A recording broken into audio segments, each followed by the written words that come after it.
Vamos a dar entonces lectura al libro de Santiago en su capítulo 1. Vamos a leer desde el versículo 5 al versículo 8.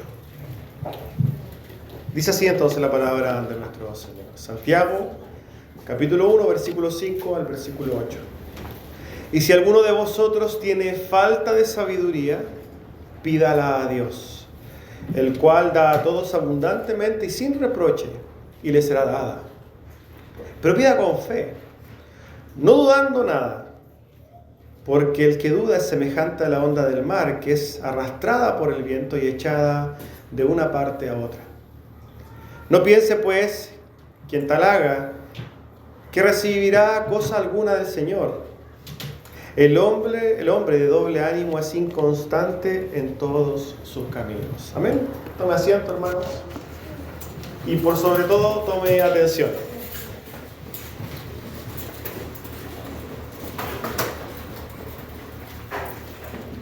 El título del sermón del día de hoy es Un corazón dividido. Un corazón dividido. La semana pasada, que fue la primera predicación del libro de Santiago, ¿cierto? Donde vimos los primeros 4 versículos. Esto fue la semana pasada. Nosotros habíamos hablado la semana pasada, hermanos, respecto de cómo el autor había inmediatamente, apenas comenzaba su epístola, llamado, ¿cierto?, a un ánimo. Estaba alentando a los hermanos que estaban pasando por diversas pruebas. ¿Recordamos eso?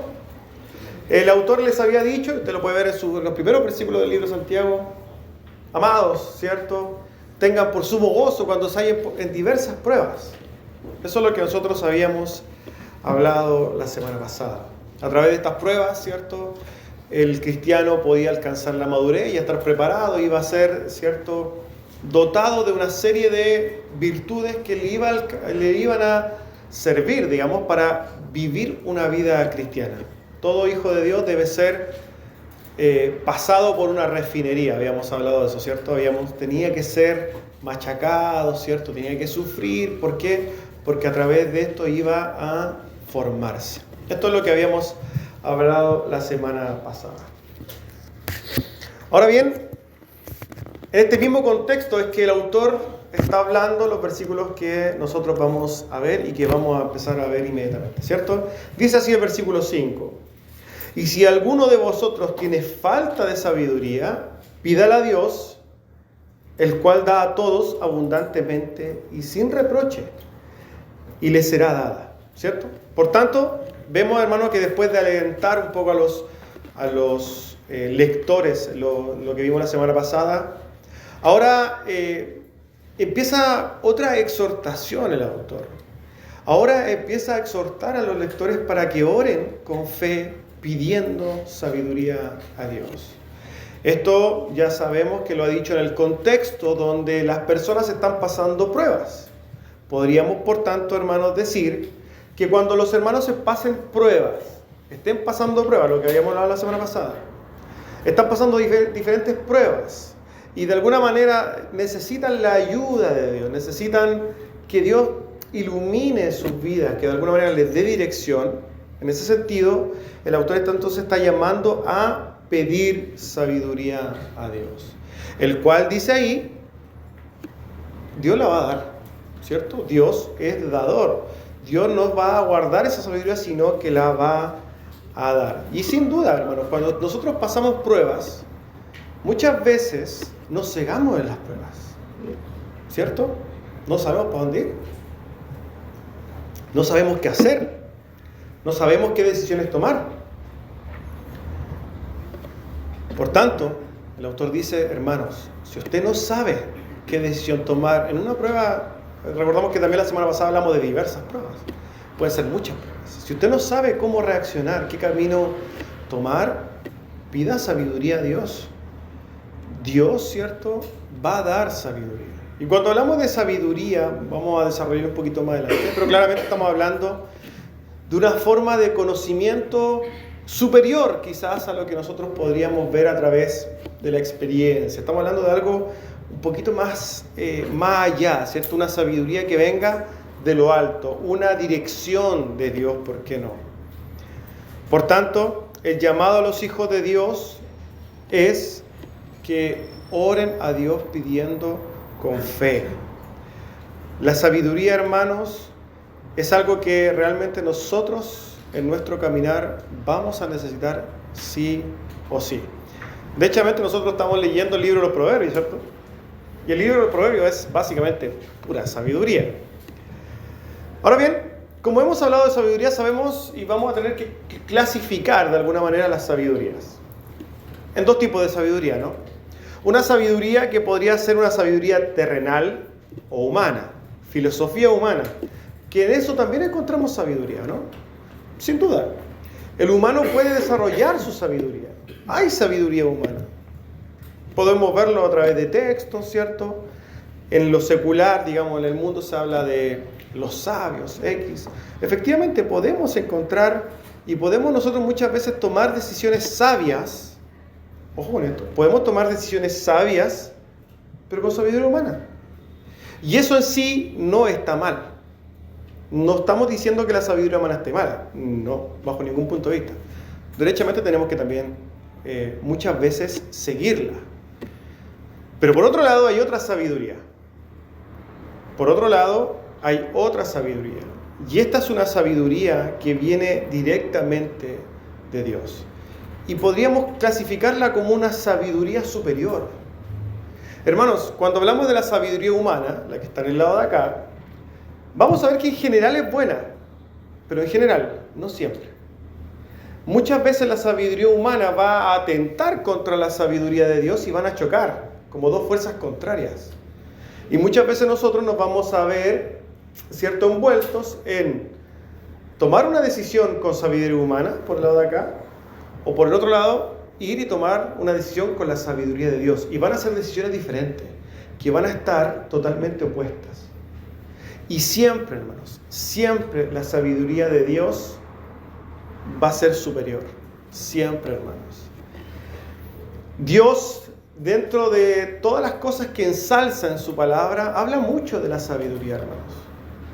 Dios, a través de su palabra, habla mucho de la sabiduría. De hecho, derechamente el Proverbio, lo leímos hace como 2 semanas atrás. Hay un Proverbio 8, ahí la sabiduría está hablando, ¿cierto? Nosotros lo vimos hace 2 semanas atrás, lo leímos. Y dice la sabiduría, hablando la sabiduría, porque el que me halla, hallará la vida y alcanzará el favor de Jehová. La sabiduría, ¿cierto?, que de aquí estamos hablando es una sabiduría de Dios. La sabiduría de Dios, ¿cierto? El que encuentra la sabiduría de Dios hallará la vida. Y Dios dice, alcanzará el favor de Dios, esta persona que haya esta sabiduría. Podríamos decir que cuando alguien haya el favor de Dios también, da su sabiduría. La sabiduría de Dios va de la mano con el favor de Dios. Y fíjense que, hermanos, esta sabiduría de Dios no se gana a través de leer textos de filosofía humana. Esta sabiduría de Dios no se logra a través de estudiar filosofía. No se logra a través de estudiar libros de sabios humanos. Esta sabiduría básicamente es la revelación de la voluntad de Dios. Y la voluntad de Dios, hermanos, va a ir en contra de la voluntad de los hombres. Eso nosotros lo tenemos claro, ¿no? La voluntad de Dios siempre va a ir en contra de la voluntad del hombre. Ahora, cuando hablamos de esta sabiduría, y quizás hablando de este aspecto que no se puede, intangible, ¿no?, de lo que es el conocimiento, vamos a entender también lo siguiente. Dios va a dar esa sabiduría, va a revelar muchas veces esa voluntad directamente a nuestro espíritu. Nosotros, llevándolo, ¿cierto?, a las decisiones diarias, vamos a vernos en una dificultad X, no vamos a ver para dónde ir, vamos a estudiar libros, vamos a tratar de encontrar sabiduría a los hombres, pero de repente, cuando somos hijos de Dios, y lo que está diciendo el autor, que se encuentra en esta serie de cosas donde no sabe dónde va donde no sabe para dónde ir, Dios a través de su Espíritu va a poner una certidumbre en el corazón del hombre para darle la dirección. Dios pone de una manera sobrenatural certidumbre en el corazón de las personas para guiarlas. y poner una sabiduría que no viene de Él, que no es inherente al hombre, que no se logra a través de leer los textos, sino que la pone Dios directamente en su corazón para que tome decisiones en situaciones particulares. Y créame que esa va a ser la mejor decisión. Esta es la sabiduría que el autor está llamando a pedir. Porque sin duda, cuando nos hallamos en diversas pruebas, hermanos, vamos a tener decisiones difíciles. Como hemos dicho más de una vez, nosotros hoy día vivimos en una taza de leche. Vivimos, ¿cierto?, en este mundo de cariñositos, ¿cierto?, que caminamos entre nubes. Pero no es la condición de la iglesia cristiana a través de la historia, y menos, ¿cierto?, en la iglesia primitiva. En el contexto en que se escribe esta carta, los hermanos eran perseguidos, asesinados. Eran despojados. Y por tanto, hermanos, y de hecho nosotros vemos que él habla a los de la dispersión, a los que fueron dispersos, a los que fueron echados. Nosotros vemos, hermanos, que ellos realmente, quizás podríamos decir, ellos tenían decisiones muy difíciles que tomar. Pero nosotros tenemos nuestros propios problemas. Nosotros también tenemos nuestras propias luchas, nuestras propias debilidades, nuestras diversas pruebas, cada uno de nosotros. Y como esto está claramente de la mano con lo que hablamos la semana pasada, nosotros la semana pasada habíamos dicho que las pruebas pueden tomar diferentes caras, diferentes aspectos. Pruebas pueden ser dolores profundos o pueden ser motivaciones del corazón perversas, pueden ser muchas. Pueden ser cosas que me quitaron o pueden ser cosas que yo quiero ganar ilícitamente, ¿cierto? Por tanto, hermanos, tenemos que pedir a Dios sabiduría. Y Dios, Santiago dice que Dios está dispuesto no solamente a escuchar, sino que a dar esa sabiduría, a darla sin miramientos. Por tanto, tenemos que pedir con fe. El autor sigue así, versículo 6. Pero pida con fe, no dudando nada. Porque el que duda es semejante a la onda del mar, que es arrastrada por el viento y echada de una parte a otra. Si nosotros vemos este texto en particular y lo buscamos en YouTube, exhortación del pasaje Santiago 1:6, muy probablemente nos vamos a encontrar con una serie de ministerios de prosperidad utilizando, ¿cierto?, a su manera este pasaje. Sacado de contexto, diciéndole a la gente, pida con fe. ¿Quiere un auto? Pídalo. ¿Quiere una casa? Pídala, pero pídala con fe. ¿Quiere un yate? Pídalo, pero pídalo con fe. ¿Pero está hablando de eso el autor? No está hablando de eso el autor. Cuando nosotros vemos el contexto, sabemos de qué está pidiendo hablar. Sabiduría. Cosas espirituales. De peso espiritual, no cosas materiales. Tenemos que hacer la primera distinción en ese sentido. Aquí el autor está hablando de cosas espirituales, particularmente de la sabiduría divina de Dios. Fíjese que lo que está diciendo el autor aquí, pida con fe, no dudando en nada, está en perfecta armonía con las palabras del Maestro. Nuestro Señor Jesucristo, ¿cierto? En Mateo 7:7 dice, pedid y se os dará, ¿cierto? Buscad y hallaréis. Llamad y se os abrirá. Esto es podríamos decir, una de las promesas de Dios. Y tenemos que tener claro, no se trata de pedir auto, no se trata de pedir ropa Gucci, no se trata de pedir relojes Rolex, ni nada por el estilo. Se trata de pedir en una perspectiva espiritual, cosas que tienen que ver con el reino espiritual de Dios, no con vanidades, porque las cosas materiales son vanidades. Muchas veces, hermanos, nosotros nos acercamos a pedir a Dios con un sentimiento fatalista. El fatalista, para que usted sepa qué es lo que es fatalista, o el fatalismo es básicamente vivir o creer o de alguna manera ver a una situación diciendo, no, ya no hay nada que hacer, ¿cierto? Ese es el fatalista. Yo voy a ir a jugar, pero voy a perder, ya no hay nada que hacer, ¿cierto? Ese es el fatalista. Pero aquí nosotros estamos viendo que muchas veces nosotros también oramos a Dios de una manera fatalista, diciendo, yo voy a pedir a Dios, pero sé que no me lo va a dar. ¿Para qué? Voy a orar igual. por si acaso, pero no me la va a dar. Eso es lo que de alguna manera el autor está diciendo aquí. No pida de esta manera fatalista, sino que pida con fe. Mismo Santiago dice, pedís y no recibís porque pedís mal, porque pedís también para gastar en vuestros deleites. Y esta es otra condición de por qué mucha gente no recibe lo que pide, ¿cierto? Porque estamos pidiendo cosas que no están en armonía con la voluntad de Dios. Nosotros sabemos, hermanos, que todas estas palabras que dicen y que son promesas, pidan y se os dará, ¿cierto? O yo concederé todas las peticiones o los deseos de tu corazón, no son desde una perspectiva mundana, ni alimentando el ego y el corazón perverso del hombre, no. Van en línea con la voluntad de Dios. Nosotros podemos orar a Dios y Dios va a responder de una manera positiva, siempre y cuando vaya en línea con su voluntad, y eso tenemos que tenerlo claro.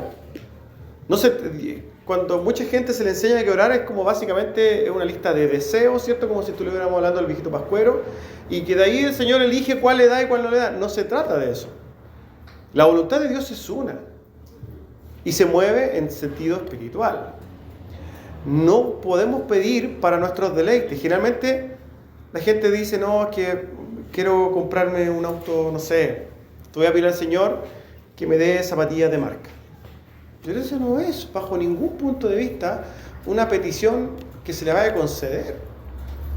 O sea, derechamente, si usted está orando por zapatillas de marca, elimine esa oración ya, porque está orando y perdiendo su tiempo. Tampoco ropas de marca exclusivas, porque eso no tiene ningún sentido, digamos, espiritual. No, es que necesito un auto, pero de tal marca y tal condición. No, son vanidades. Muchas veces nosotros podemos pedir un vehículo porque realmente lo necesitamos, y eso quizá es una discusión aparte. Pero de ahí a pedir un auto, no sé, que esté a 4x4 y que, no sé, que... No. Tenemos que pedir de una manera correcta, buscando la voluntad de Dios, buscando la edificación espiritual. Hay cosas que realmente tenemos que pedir en oración y que sí son espirituales. Señor, mata mi orgullo. Pero a la gente no le gustan esas oraciones, ¿cierto? Señor, hazme menos egoísta. Señor, quita mi envidia. Señor, quita mi lujuria. Señor, quítame esta manía de mentir. Señor, tápame los ojos. Los varones, sobre todo, ¿cierto? Son cosas que tenemos que pedir, espirituales.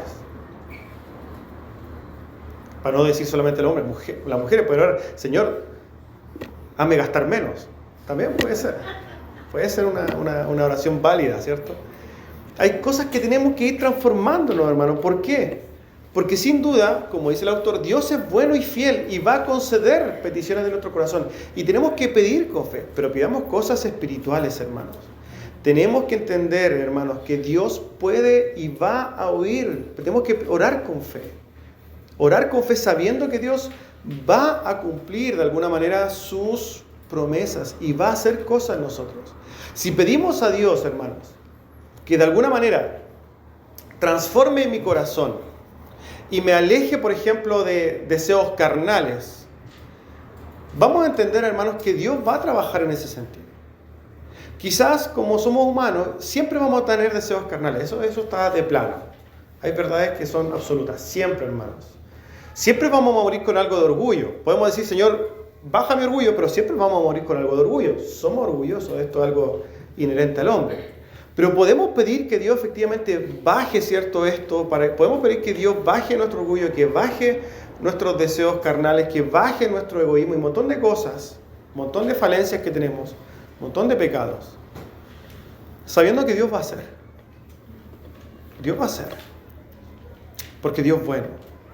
Cuando nosotros pedimos, hermanos, tenemos que recordar, y esto nos sirve quizás como un ancla para el alma al momento de orar.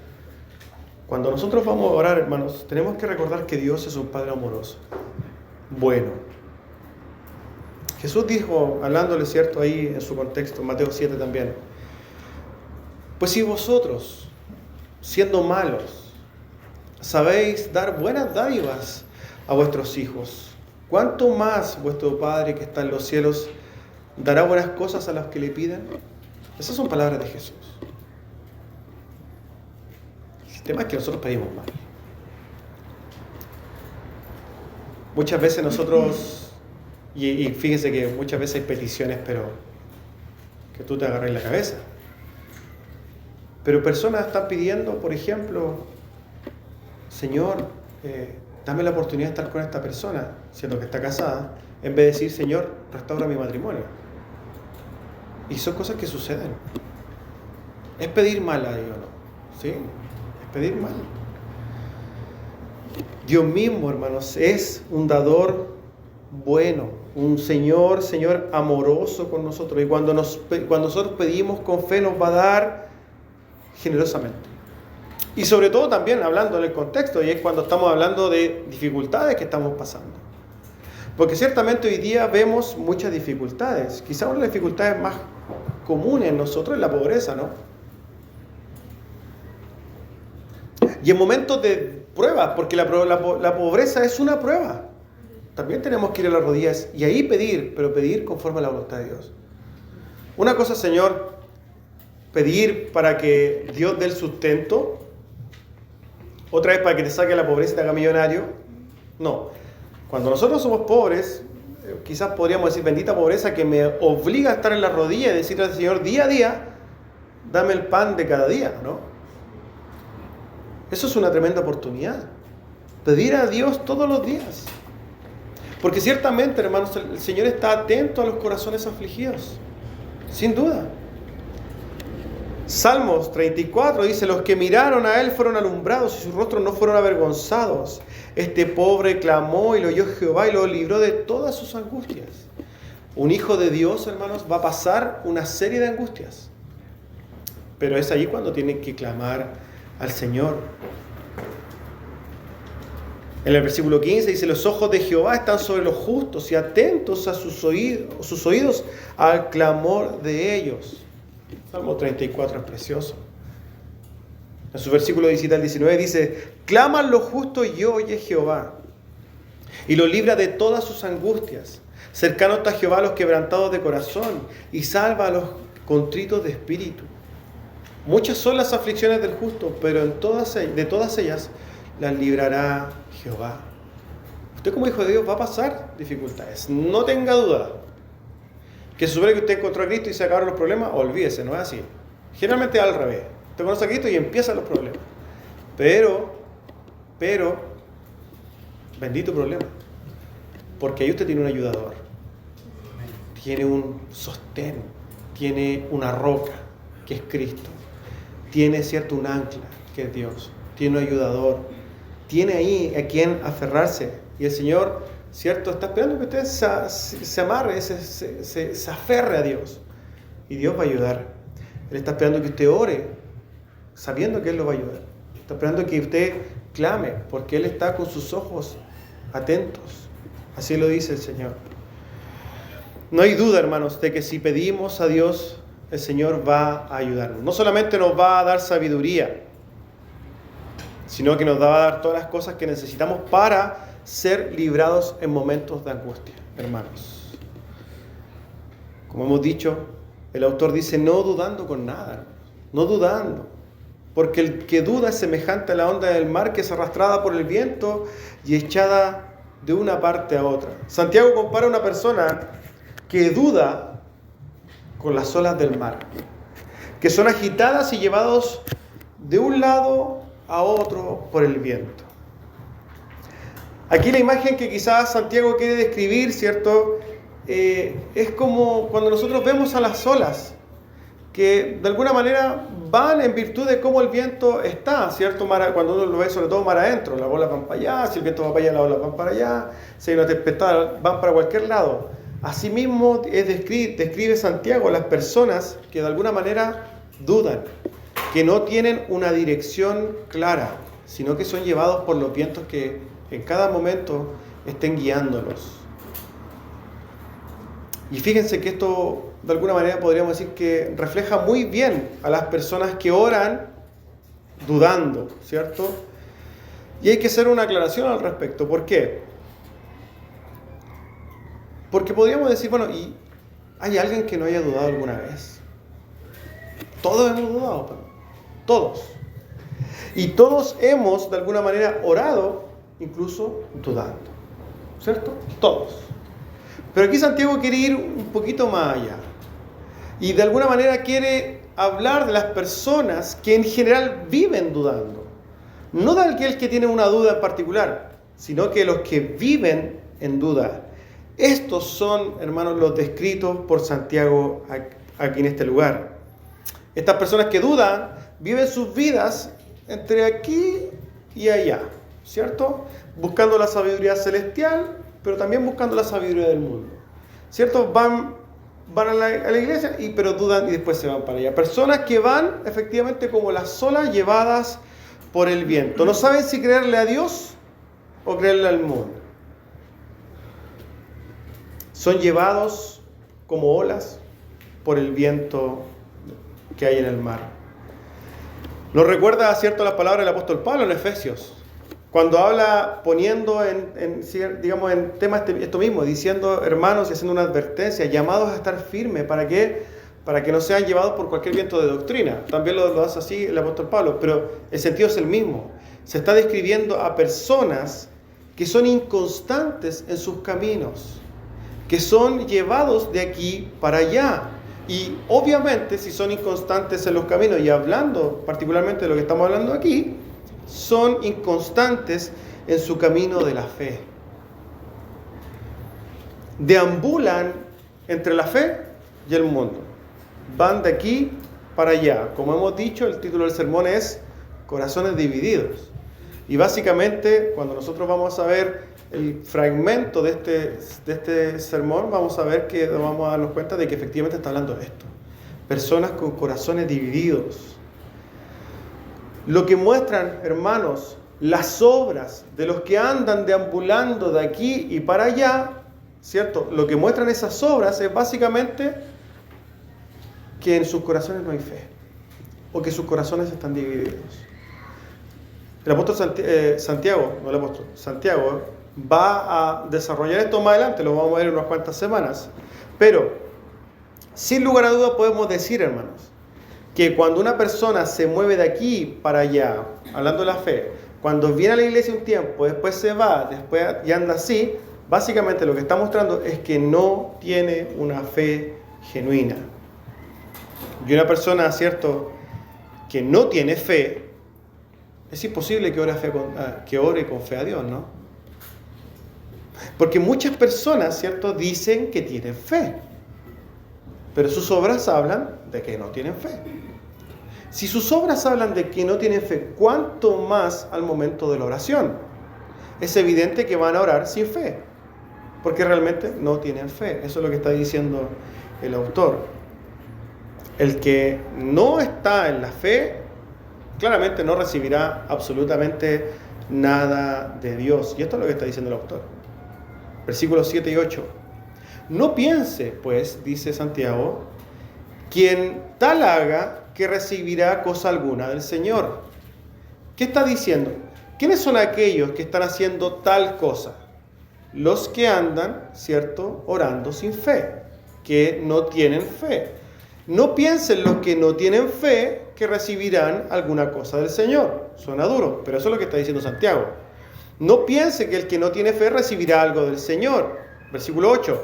El hombre de doble ánimo es inconstante en todos sus caminos. Santiago entonces nos dice, el que duda, siendo por lo demás una persona de doble ánimo y por ende inestable en todos sus caminos, no piense que va a recibir algo del Señor. Es súper claro Santiago al explicar este punto. Lo dice de alguna manera muy literal, ¿cierto? El problema, hermanos, aquí, y quizás esto tiene que ver con cómo usted recibe esta exhortación, es que muchas personas no se dan cuenta que son inestables en sus caminos, ¿no? Generalmente las personas inestables en sus caminos no se dan cuenta que son inestables en sus caminos, o que son de doble ánimo. Generalmente nosotros cuando hablamos de personas de doble ánimo, vamos a relacionarlo directamente con personas que son de una forma aquí y de otra forma allá, ¿cierto? Personas que aquí en la iglesia son muy espirituales, pero después van el día anterior, estaban, ¿cierto?, hablando con sus amigos y eran personas tomándose una cerveza, lo que sea, pero estaban hablando como una persona del mundo más. Personas de doble ánimo. Aquí soy como el Chapulín Colorado, no sé, el Chespirito, que aquí hay Chapulín Colorado, después el Chavo del Ocho, no. Personas de doble ánimo. Esas son personas de doble ánimo. Nosotros inmediatamente vamos a asociarlo así. O estas personas que van felices, ¿cierto?, a la iglesia y después toda la semana están así como ogros. Eso, la verdad, esos son personas de doble ánimo. Nosotros lo asociamos inmediatamente así. Pero acá, particularmente, nosotros vamos a ver que en su contexto, el apóstol Pablo, o sea, el apóstol Santiago, lo está llevando a otro aspecto o a otras conductas que caracterizan a las personas de doble ánimo. Muchas veces, hermanos, aunque no todas, las personas de doble ánimo son doble ánimos en ambas situaciones. Hay personas que son doble cara así, de una manera que en la iglesia, de otra manera en el mundo, pero también cuando están aquí en la iglesia, no están. ¿Ya? Y este es el segundo aspecto en el que el autor está hablando. Estamos hablando en la forma en que las personas creen y viven su fe. Hay personas de doble ánimo en el sentido que creen y viven su fe. Miren, para desarrollar esto, porque esto hay que desarrollarlo, ¿no? Hay una verdad absoluta cuando hablamos, ¿cierto?, de esto. Hay una verdad absoluta que dice que somos lo que creemos, ¿cierto? No sé si han escuchado eso alguna vez. Somos lo que creemos, sin duda. Vivimos y actuamos en virtud de lo que creemos. Cada uno tiene una especie, ¿cierto?, de lentes de realidad virtual, quizás viéndolo de una forma alegórica. Cada uno tiene unos lentes de realidad virtual y ve las cosas de diferente manera y por tanto actúa y vive de una manera diferente. La forma en que creemos condiciona todo lo que hacemos. Eso es una realidad, ¿cierto? ¿Estamos todos de acuerdo? Y espero que, a pesar de esas caras de ánimo, sí estemos de acuerdo. Cada uno ve, ¿cierto?, las cosas de diferente manera. Y cuando vamos a hablar de algo en particular, a pesar de que esa persona o esa cosa en sí es una persona lo van a mirar desde una perspectiva y otras personas desde otra perspectiva. Quizá un ejemplo bien burdo para esto es, imaginemos que ahí hay un pollo asado. Un pollo asado. Doradito, se ve rico. Por el lado de acá vamos a ver que hay una persona vegana, ¿cierto? Su forma de ver las cosas está condicionada por su veganismo. En este caso, él va a ver el pollo desde una perspectiva. Lo va a ver como un atentado de un ser vivo y no se lo va a comer. A pesar de que tenga hambre, no se lo va a comer. Pero por acá, va a haber una persona normal que le encanta el pollo asado. Y no tiene ningún miramiento con la carne, así que va a pescar el pollo y se lo va a comer. ¿Qué vemos ahí? De manera simple, que dos personas que creen cosas diferentes van a actuar de diferente manera respecto del pollo, ¿no? Simple. Eso es simple. Perfecto.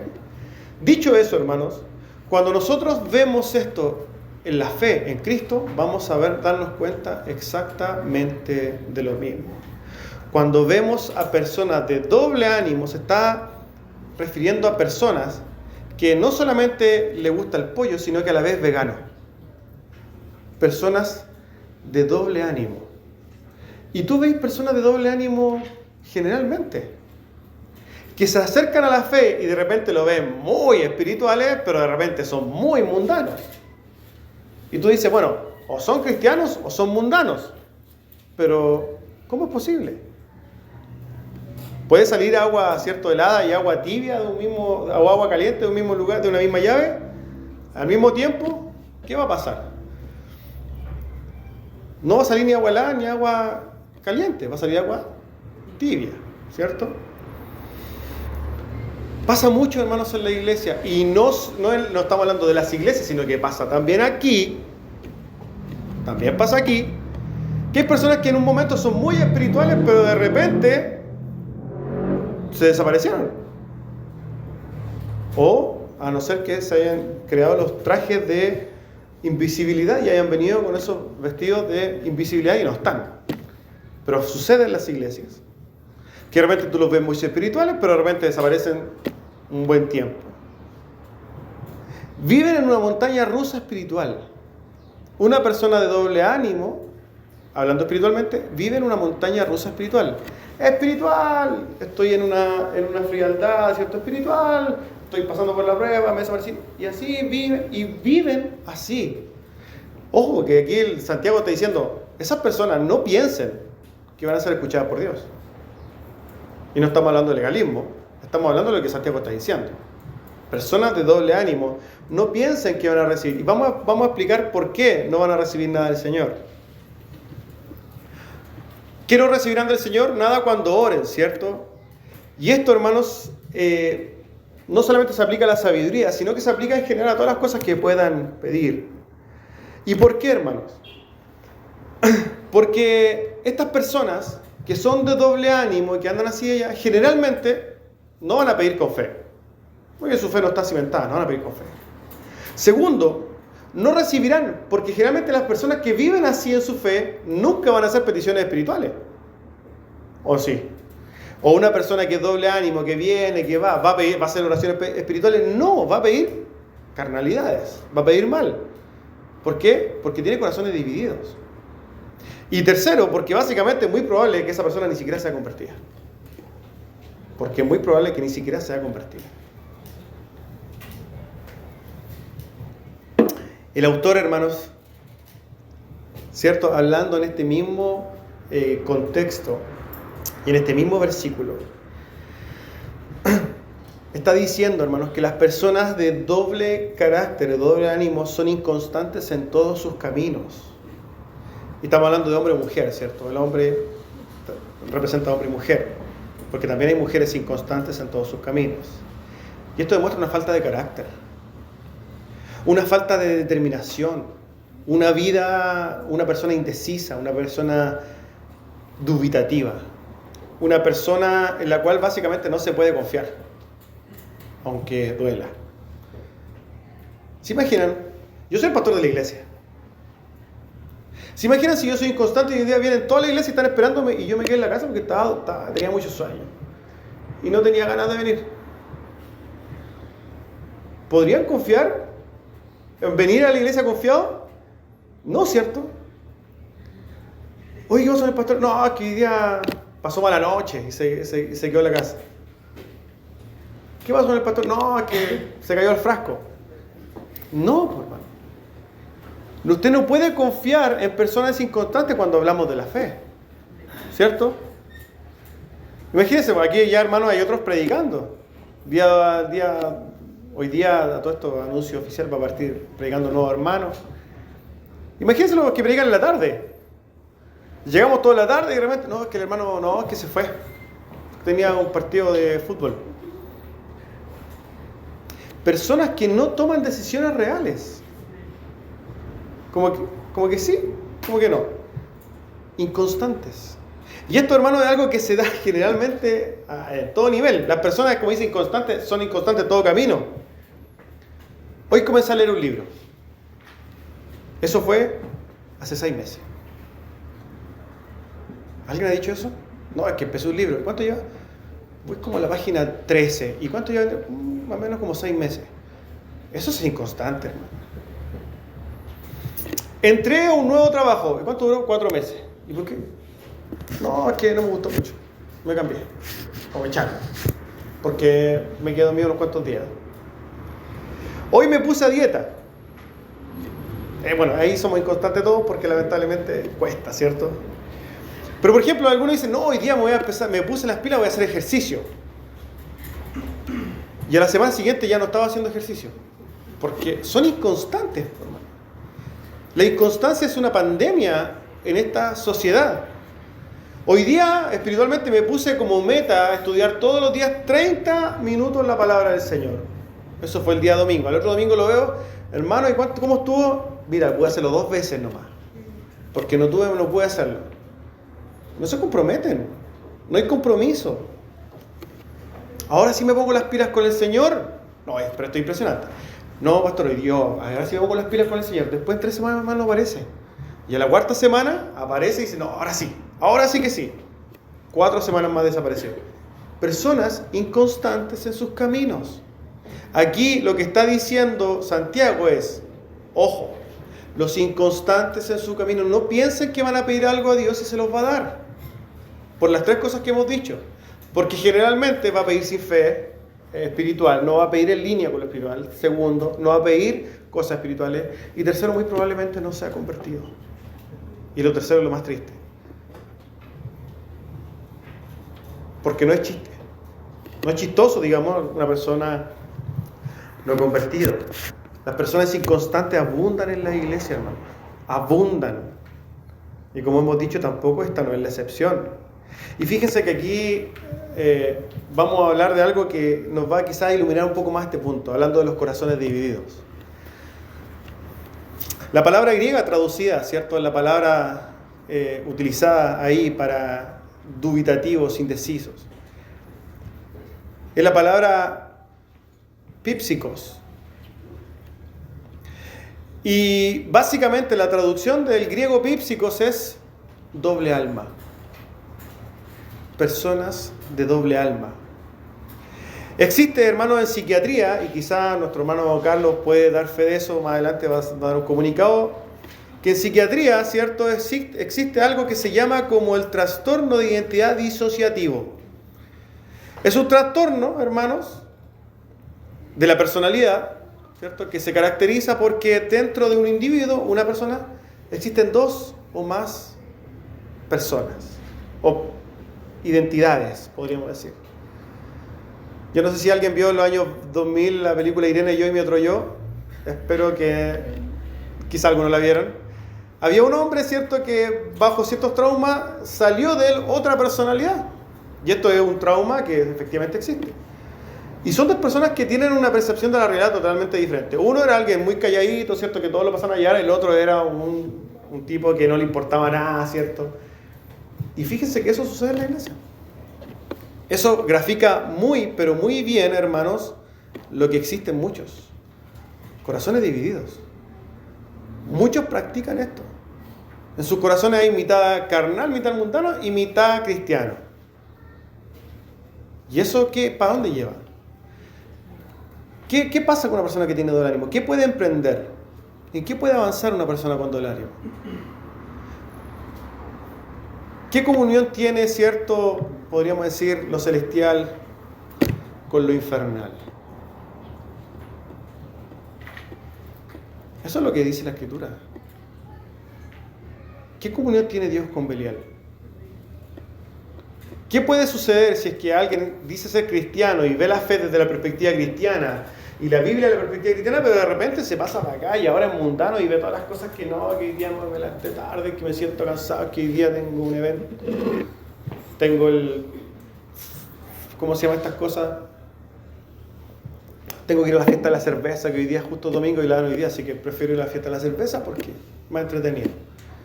Hermanos, hay una serie de cosas donde la gente toma decisiones mundanas. Y lamentablemente, hermanos, lo que está diciendo Santiago aquí, y lo que dice toda la Biblia, es que no existe ese cristianismo. Ese cristianismo a media, donde yo voy el domingo, me hago el espiritual y después me olvido del Señor, no existe. Ese se lo inventó la gente. La Iglesia Católica Romana puede ser, pero ese cristianismo no existe en la Biblia. O somos o no somos. Aquí es lo que está diciendo, o somos o no somos. Si somos personas de doble alma, ¿cómo vamos a crecer en la fe? Es imposible. Vamos a marcar el paso toda la vida, vamos a vivir 40 años en la iglesia, de la misma manera, y quizás voy a ver tristemente, después de 40 años, que miré para atrás y me di cuenta que yo nunca me convertí. Y lamentablemente, hermanos, esa es la condición de muchas personas que profesan la fe. Es terrible. Por el contrario, el Señor dice que el corazón no tiene que estar dividido. El corazón es de Dios. Y tenemos que buscar a Dios de todo corazón. Así lo dice el Salmo 119. Bienaventurados los que guardan tus testimonios y con todo el corazón le buscan. Bienaventurados los que buscan a Dios de todo corazón.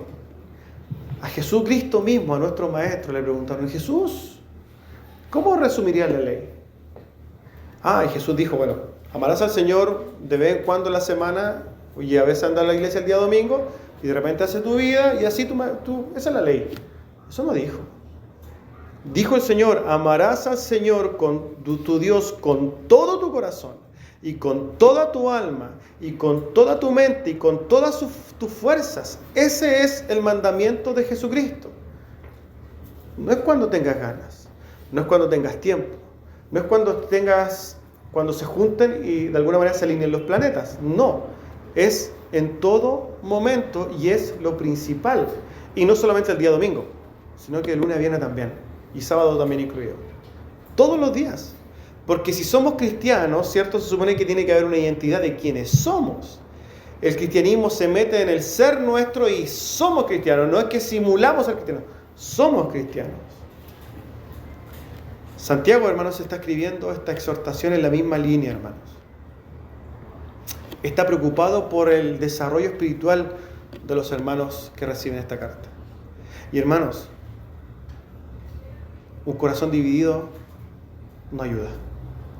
Usted tiene que plantearse muy profundamente, ver en su corazón y decir: bueno, ¿cómo está mi corazón? ¿Realmente mi corazón está en Cristo o es un corazón dividido? Si usted entiende que tiene un corazón dividido, es momento que se arrepienta. Se arrepienta ya. Y diga: hasta aquí, ya se acabó, ya fue. Ahora voy en serio. Y deje todo atrás. Si vamos a seguir a Cristo, hagámoslo en serio.